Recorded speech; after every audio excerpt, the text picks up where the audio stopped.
kedua yang mudah lagi menurut Quran itu begini. Sekarang misalnya ya, yuridu wa bikumul yusra, Allah itu menghendaki mudah. Itu kalau kita maknani, itu gampang. Misalnya begini, ya ini yang ada nyata dalam sejarah. Ada berhala terpahat dari batu, namanya Lata, Uzza, Manat, Lata, Uzza, Manat. Terus ada yang beberapa yang namanya nggak disebut Quran, kata Hubal, kata apa? Hubal. Oleh orang-orang kafir jahiliyah, Lata itu disembah, dikatakan Tuhan. Uzza juga dikatakan apa? Tuhan. Itu kata Allah. In hiya illa asmaun samaitumuha antum wa abaukum, itu hanya nama yang kamu ciptakan. Makanya Allah ngendikan kalau barang tidak benar istilah kaburos kalimatan takhruju min afwahim. Niki rungokno nggih kanca-kanca terutama sing hafal Quran. Misalnya aku darani Mustafa iku ganteng, Mustafa iku sugih. Itu namanya kalimat yang keluar dari mulut saya, tapi hakikatnya kan tidak ada. Nyatane ora ganteng, nyatane ora sugih. Tapi ini menjadi kalimat karena kadung keluar dari mulut. Kula baleni, tapi ini menjadi kalimat karena kadung keluar dari apa? Mulut. Misalnya saya bilang, wah Ruhin rambutnya lurus, alim, ganteng, pinter. Ini hanya keluarnya kalimat yang keluar dari mulut, tapi kan nggak ada kenyataannya. Nah, ketika orang kafir bilang berhala itu Tuhan, itu kalimat yang keluar dari mulut. Nah, kalau hakikatnya ya batu bukan Tuhan, hakikatnya itu batu. Berarti namane pangeran Lata Uzza itu batu apa pangeran? Batu. Nah, makanya kalau Allah mengkritik orang kafir, misalnya Allah dikatakan punya anak, Yesus itu Tuhan. Ngendikane Allah napa kaburas kalimatan takhruju min afwahim. Sungguh kalimat itu satu kalimat yang salah, tapi yang kadung keluar dari mulut mereka. Jadi nomor dua, ada kalimat yang memang benar. Seperti saya mengatakan 1 ditambah 1 2, 2 tambah 2 4. Nah itu baru hak karena nyata. Dikatakan apa enggak dikatakan ya tetap 2 ditambah 2 4. Sama dengan la ilaha illallah. Jadi la ilaha illallah itu sudah wujud sebelum sedunia ngakui la ilaha illallah itu sudah ada apa belum? Kalau bedai. Sebelum ada orang Islam di seluruh dunia, Allah satu itu sudah wujud belum? Sudah. Kenyataan ini sudah ada belum? Sudah. Lah berhubung sudah kadung ada, kita hanya menyaksikan asyhadu, saya bersaksi, a'lamu, saya tahu. Karena sudah ada, makanya disebut fa'lam annahu la ilaha illallah. Wong sudah ada, kita tinggal tahu, tinggal bersaksi. Nah, kalau yang tidak ada itu mbok dikatakan pun tetap tidak ada, itu hanya jadi kalimat yang keluar dari mulut, wong barangnya tidak ada. Itu disebut apa? Kaburas kalimatan takhruju min afwahim. Iyaquluna illa kadiba. Jadi kalimatnya itu ada, tapi fakta yang ditunjuk kalimat itu tidak ada. Paham ya lah. Mulanya ciri utama agama itu kul ja'al haqqu wa zahaqal batil. Barang hak itu pasti ada, yaitu Allah. Barang batil ya pasti tidak ada. Pangeran telu itu tidak ada. Watu jadi pangeran ora ono. Santet ngasari dadekno aku mati ku ora ono. Mulane kula nek santet wong ora tau ndonga tolak santet. Wong cara kula santet mboten enten. Nah, percaya jajal nggak mati ra kowe, paham gitu. Jadi gitu. Memang nggak ada. Lho soal misalnya, tapi wonten Gus yang mati ana dome ning wetenge ngene. Ya sing ana dom. Iku jenenge ora santet biasa wedok. Lah nek mati kena santet itu biasa kepelitis truk ya mati. Kena virus. Cara kula dipanteni santet itu malah lambat, kadang 3 dina lagi mati. Cas pleng truk. Cas pleng meneh pesawat.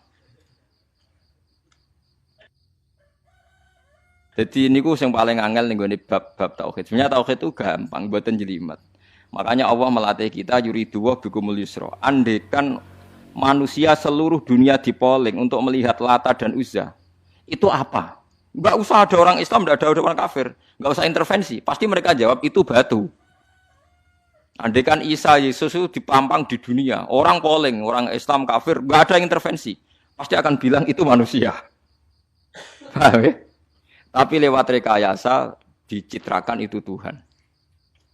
Lata Uzza dicitrakan itu Tuhan. Nah, itu disebut wa makaru wa makarawa. Jadi dimakru. Dia didesain sedemikian rupa.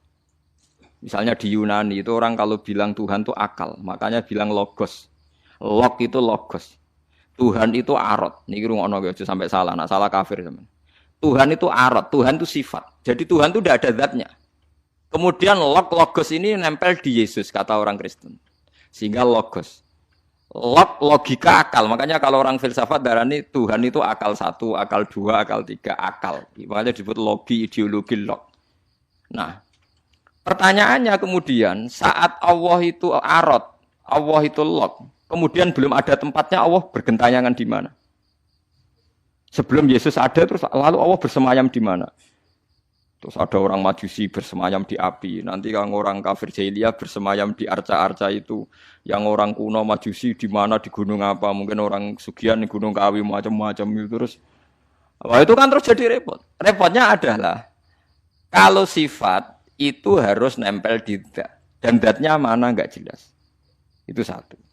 Nomor dua, sifat itu sama mausuf itu mesti dulu mausufnya. Nah, makanya kata ahli ilmu kalam, jangan pernah kamu mengatakan Tuhan itu sifat. Kalau Tuhan sifat nanti butuh nempel napa? Zat. Makanya terus kita diajari walillahil asmaul husna. Allah itu zat. Kemudian pada zat ini ada asmaul husna. Jadi mulai dulu Allah itu al-qayyum, zat yang berdiri sendiri. Nah, ini pentingnya ngaji. Ana wong alim-alim mesti wali. Ana wong alim ra wali, goblok-gobloke wong alim. Mergo seneng dhuwit. Kudune wong alim iku wali. Nah, Imam Syafi'i ketika disebutno wali si A wali si B. Nah aku ra wali ning dunya ora ono wali. Dadi idza lam takunil ulama auliya alillah fama ala wajil ardi min waliyin. Nah ulama wis gak wali ning dunya wis ora ono napa wali. Karena hanya ulama yang bisa menjelaskan kenapa harus ada tauhid. Nah, ulama ngerti logikanya. Fa'lam annahu la ilaha illallah.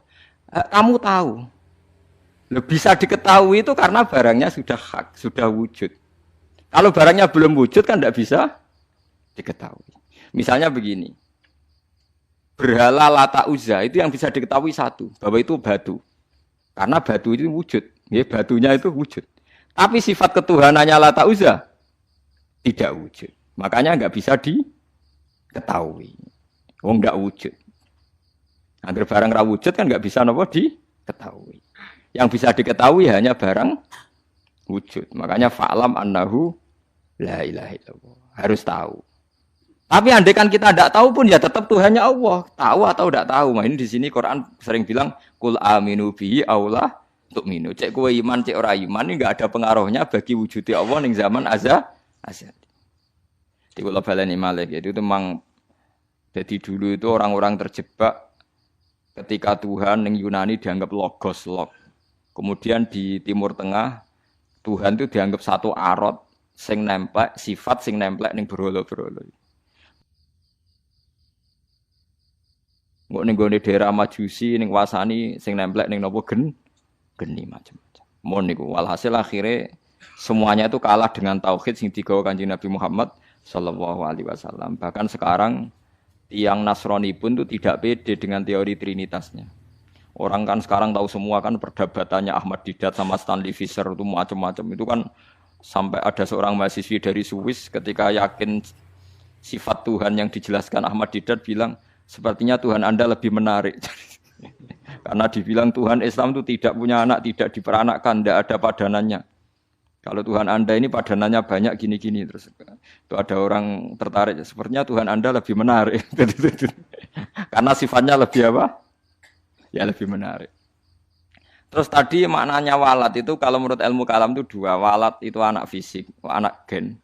Atau walat maknanya tawalud, konsekuensi dari satu hal. Tapi tidak karena diciptakan. Itu tadi misalnya HP dan pulpen ini benturan itu menimbulkan suara. Suara ini diciptakan HP, apa suara itu tidak ada yang menciptakan? Yuna ilmu kalam dibagas. Nah kamu bilang diciptakan HP, HP-nya sendiri tidak merasa menciptakan. Batu sama batu benturan, terus ada suara. Kamu bilang diciptakan siapa? Diciptakan batu. Batunya takoi, kamu yang menciptakan suara itu. Enggak, saya tidak punya akal kok. Paham? Nah lalu yang menciptakan suara itu siapa? Suara itu udah ada. Yang ada itu kamu dengar suara. Soale kupingem darani ngono iku swara. Tapi nak cara akal darani sing ngono apa ya watu. Watune apa benturan. Iki cara ilmu kalam. Lah suarane piye kupingku krungu swara. Ya sudah begitu aja dah. Jangan sampai kamu menganggap kejadian alam ini kebetulan. Itu kue yang melukai tauhid. Semua alam raya ini diciptakan secara sengaja dengan irodah oleh Allah Subhanahu wa taala. Jadi lam yatawallat min wujudihi syai'un. Jangan sampai kamu berkeyakinan setelah Allah wujud otomatis makhluknya wujud. Berarti wujudnya makhluk tanpa kehendak Allah. Itu keliru. Itu ya termasuk tawalud. Kalau kamu meyakini begitu berarti terjadi keyakinan apa? Tawalud. Setelah ada Allah otomatis makhluknya ada. Itu ya dosa besar. Kafir. Nah, terima dosa besar tapi apa? Kafir.